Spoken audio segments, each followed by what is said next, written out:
تفضلي يا حبيبتي. لحظة لحظة لحظة، انت برجلك اليمين وانا برجلي اليسار. وليش بقى؟ لأنه تكسرت رجلي اليمين على قد ما فت فيه على هالبيت.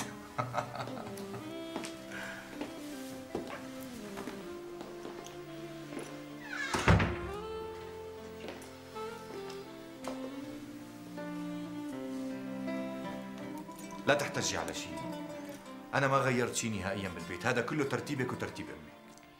جاي على بالي غير هالكنبات. أنا إذا تركتك على مرائك حبيبتي بدك تغيري كل شيء بالبيت. ايه والله. حتى غرفة النوم أنا ما غيرت فيها شيء، بعد على حطة إيدي، كنت عم نام عند أهلي كل الوقت. تفضلي شرفي.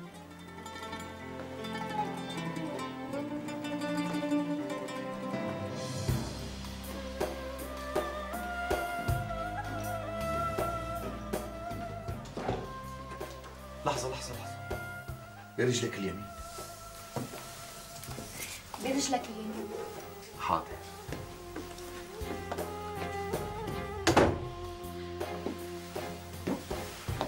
شو؟ شلون شايفتيها؟ بتجنن. بدي بدلها يعني بدي بدلها.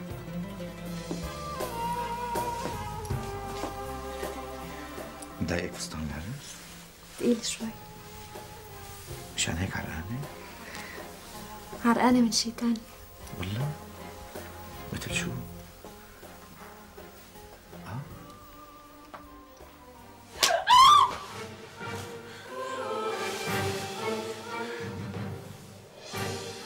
هذا الكف بس مشان ما تنسي انه انا الرجال وانت المرأة. معلش اسنانك ما صار له شيء.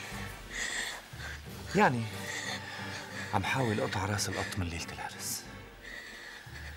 انا اسف على الكف بس ضروري مشان حس برجولتي. رجولة انك تضربني؟ الرجولة انك تضلي تحت امري حتى بكره ما تعذبيني. ليش انت اخذني شو؟ زوجة ولا عبدة؟ زوجة. زوجة وعلى عيني وراسي. بس أنا هيك بفهم الدنيا. وبتقلي مالك متوحش؟ أنا أحياناً بصير متوحش، خاصة لما تصري على تبديل عفش البيت بدون ما أنا أقترح تبديله.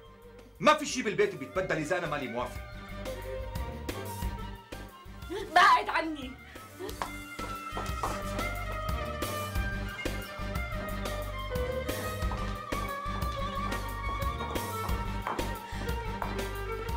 شو يا وين رايحة؟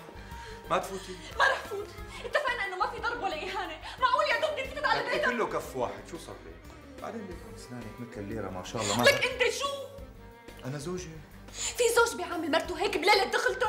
أنا وانا ما عاد بدي اياك. خلص اوكي مثل ما بدك، الصبح بنحكي شرفي. بعد عني ما رح فوت. ايه بدك تفوتي ورجلك فوق رقبتك ولا ايه؟ فوتي.